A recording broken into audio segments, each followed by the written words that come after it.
My walk with Christ began at a fairly young age. When I was 17, I was in the middle of my first exciting and also probably just as terrifying first dating relationship. As things got more serious from her end, she started introducing me to her church, her family, and her friends.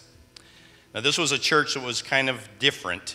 Would be considered maybe a Christian church from some people's point of view, but underneath the church was a whole different picture.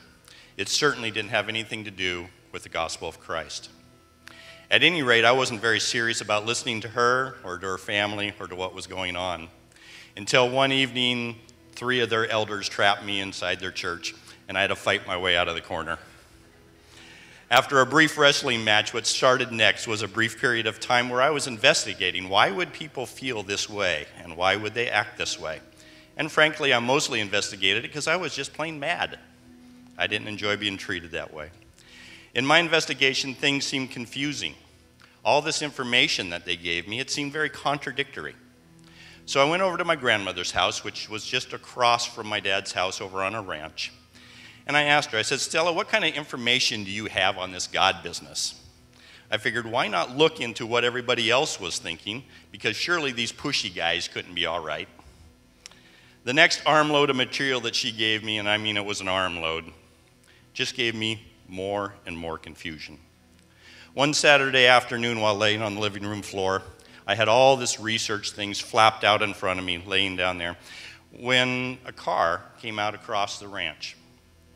And it just so happened that a friend of my father's, who just happened to pick that day, who just happened to drive 400 miles to see us unannounced, drove in. After a few pleasantries, he came over, and he says, what was I up to? And I said, Albert, aren't you like a preacher or something? And he says, yes. I said, do you know anything about all this stuff? I says, a lot of this stuff, it just doesn't make sense to me. They all seem to take different views. What's true? Albert explained out things that afternoon and led me to accepting the truth in Christ. Now, I didn't have a church, and I had never even been to a church. So he explained baptism, and we agreed that he would find me a church in Portland, Oregon, where they offered an unrestricted baptism. Later that month, he baptized me in front of people I didn't know, in a church I've never been back to, and I started a life I didn't know anything about. But one thing I was convinced of, that this God who came and talked to me, he was real. He would talk to you if you listened. So I talked to him. I didn't know any better. No church had told me different. So he led me to change college plans. He led me to men who mentored my life. And he led me to a beautiful wife. And he led me through many more stories in my life. And some of them have been very hard. Yet over the last 33 years, he's been continually and tangibly present to be there. And I've enjoyed spending time with a God who had reached down to a boy out on a lonely ranch.